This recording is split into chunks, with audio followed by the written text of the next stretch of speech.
We are joined by Khalid in this kind of therapy space. I don't know if you're going to be giving us therapy or vice versa. Oh, no, this is super vibey. I'm just happy to be here, guys. It's nice and cozy. Thank you for having me. Yeah. I mean, it's been a whirlwind few days for you. Yes. Getting to Australia, but also the album dropping literally 3 days ago. Has any of it sunk in, or do you just think you're riding a high at the moment? It was so funny because while I was on my way here, the album actually was released. Like right when I'm boarding my plane, the album releases. God. And so I spend the whole flight just looking at all the positive messages and everything. It's incredible. I can't even believe that we finally gotten to this time. Like, not only has it been 5 years since I've released an album, it's actually been 5 years since I've been in Australia. So yeah, it's really nice. I love it here so much. Were there any initial reactions that sort of surprised you when the album was released? Well, I will say I'm biased because I live with the music every day. So my opinion doesn't hold as much weight as the world's. I mean, I love my music, but when you hear how much people are impacted by it, it's so reassuring. It's been such a beautiful moment seeing how much people love what I've been creating for the past 4 or 5 years. It's been a journey, so I'm really happy about it. Yeah, also because a lot of your fans are growing up alongside you and alongside your releases. So like they were teenagers when American Teen came out, and now they're kind of in their early mid-20s now with Sincere coming out. Is that quite bizarre, like being able to see the growth of your fans as well? Because I imagine you're very close with your fans, so I'm sure that you're like, I remember you from like back in the day. I met a fan yesterday actually that I recognized from a festival that I did in Melbourne. Yeah, so I see her, I'm like, wait, I recognize you, and we had a chat about it. I think that's the most beautiful part is, although music is timeless, we are not, we age. So to see that my music has aged with grace is really incredible, to still know that I can still meet people and they can be impacted by something that I've done before, but then they can hear something that I've done now and feel similarly to how they felt when they first heard me. So yeah, why is Australia such a special place for you? Australia was the first place that I did my biggest shows. It's my biggest support system. Honestly, I begged my team to come here. I'm like, I have to. I have to come to Australia to perform. They're like, you could go anywhere. I'm like, no, I have to be. I have to be in Sydney, because when I think about Sydney and I check the analytics, Sydney is always #1 for every single song of mine. You guys listen to me the most here.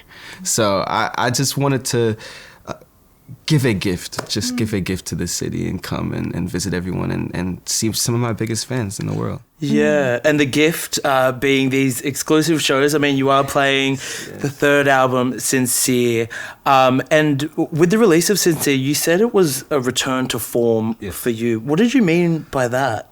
By return to form, I meant in terms of my creative process, it felt super similar to how it did when I first started making music. I threw away all of those expectations and really dialed into my emotions and my feelings. And I've had many years, I would say around 2018 was one of my biggest years.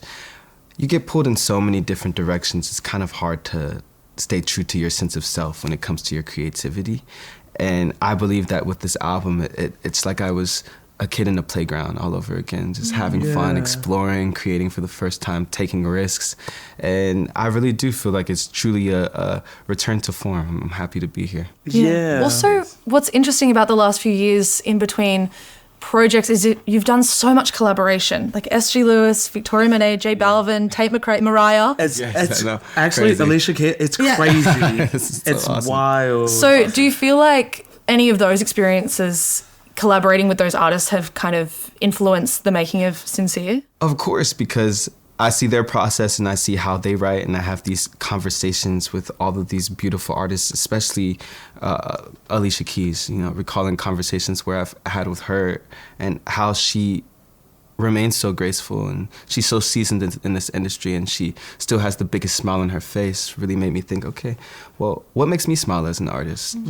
What makes me feel good as an artist? And that's really what I wanted to hold dear to my heart when I was creating this album through this process. Just making sure that I always have a smile on my face when I'm in the studio because it's a blessing to be able to do what I do.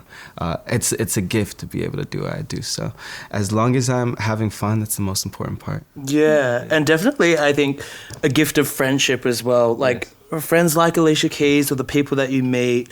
And one friendship I love seeing sort of unfold, I think, from just on socials, you and Arlo Parks. Something seems so special about that. Arlo obviously featuring on this album as well with Breathe.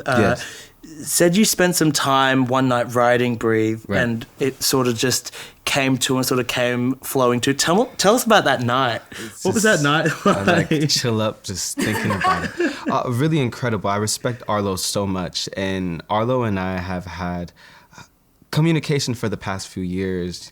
They've sent me their vinyls over the past few years, but we never got to come together until maybe late last year for the first time creatively. And the moment that we worked together, it was just like fire and ice, just like the perfect balance. It was just such a beautiful moment. It's like Arlo used the word spiritual, and that's exactly how it felt. We just go in and we locked into this vibe, and this beautiful song, Breathe, came to us, and another one that we have. But yeah, I clocked that. We'll find out about that another day. Also, you're spitting bars on Breathe. It's the rap track. Thank you. How long have you been sitting on that for? See, I freestyle with my friends for jokes and giggles all the time, and I've never been confident enough to put myself out there as a rapper. I wouldn't even call myself a rapper. I'm just a guy who raps. Two different things. Two completely different things. But when, like I said, music is a playground, so take risks. You know, why not? Why not have fun? And it was supernatural. I actually wrote the verse as a singing verse, and when I went behind the booth, I'm like, no, I have to rap this message. People have to hear what I want to say. So it was incredible. It was super fun, and I saw a couple of people like, we love rap Khalid. Like, I don't know if it's gonna happen again. Maybe it will. We'll see. Were there any other risks that you wanted to take into Sincere that maybe you didn't try on Free Spirit or American Teen? I mean, so many. I look at the song Dose, and it's theatrical and it's big, and I really thank all of the producers who helped me make this happen, especially Crumb Sparks. I'm the type of person, I'm super impulsive when I come into the studio, and I'm like, okay guys, I don't know what we're gonna do or what we're gonna walk out of the studio with, but just bear with me, and hopefully I bring you to a beautiful place. And so I'm just so glad that the producers that I work with, the small few, we trust each other. So it's a conversation. So when I think about a song like Dose, I look at that as the heartbeat of the album, and it's really special to me. So I've been holding on to that song since 2020. That was probably the biggest risk that I took at first, because it was super dark and super moody, and it was different for me. But I chased it, and writing this album, it has been super personal and vulnerable. And I love that people are like, it's like American Teen, but mature and way sadder. I'm like, you know what? Yeah, I can kind of see that. Yeah, but it's also a joyous listen. And I wonder what that's like for you when you write a song, particularly in the context of 2020 and what people were going through at that time. And then 4 years later, that's when you're kind of revisiting these feelings, or your audience is hearing you express those feelings. Is that quite strange?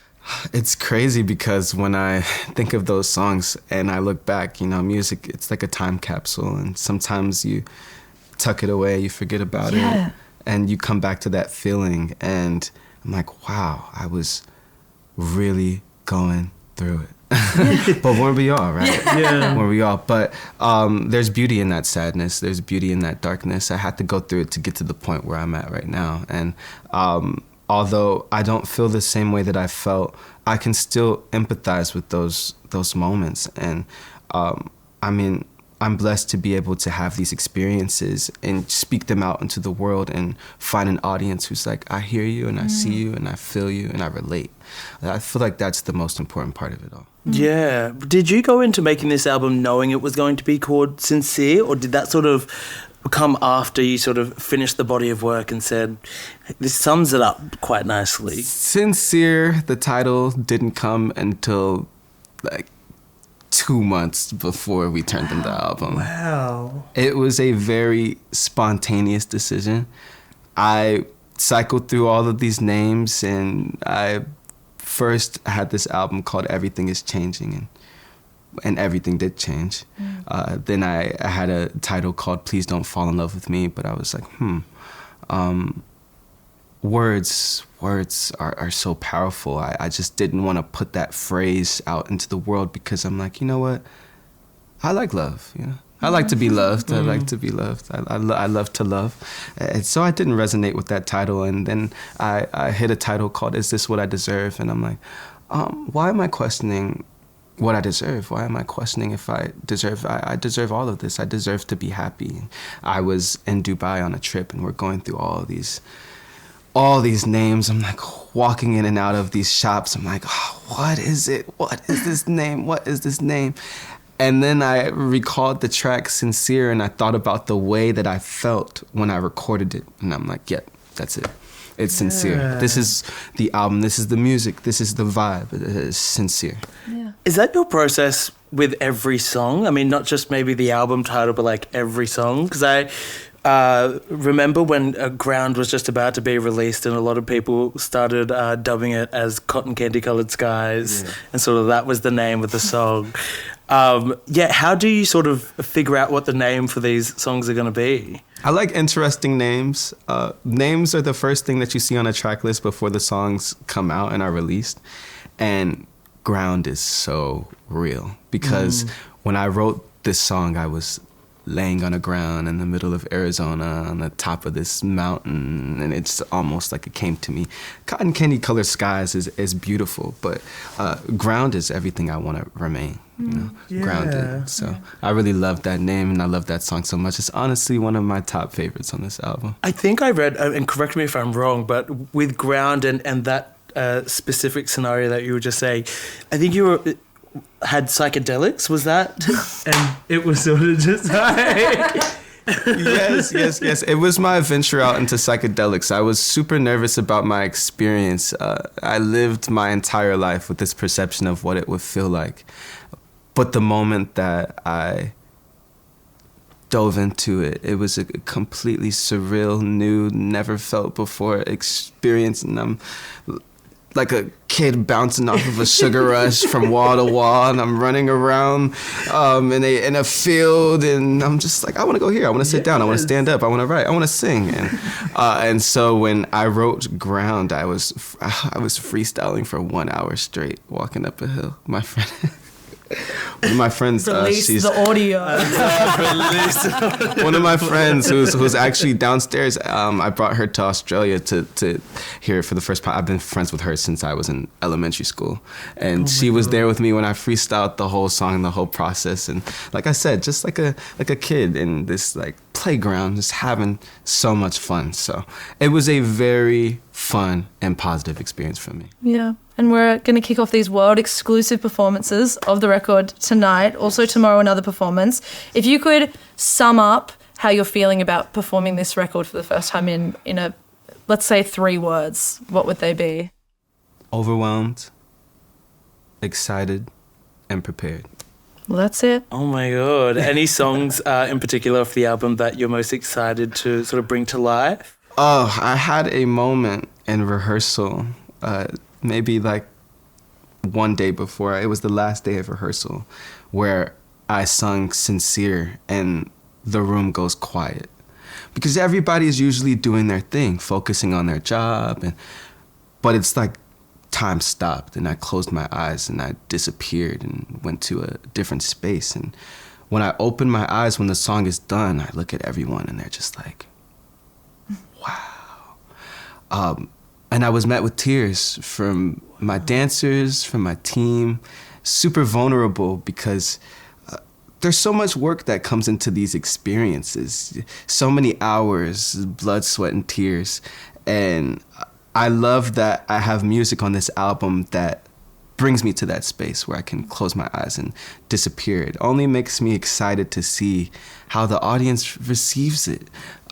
crying isn't a bad thing. So I am excited to see a couple of tears tonight. And then maybe after we can cry together, because I'm going to be really, really, really, like I said, overwhelmed. We're crying together tonight and tomorrow. And even if you can't make it to those performances, listening to this record, Sincere from Khalid, it's been a joy sitting down with you. Thank you so much. Thank you.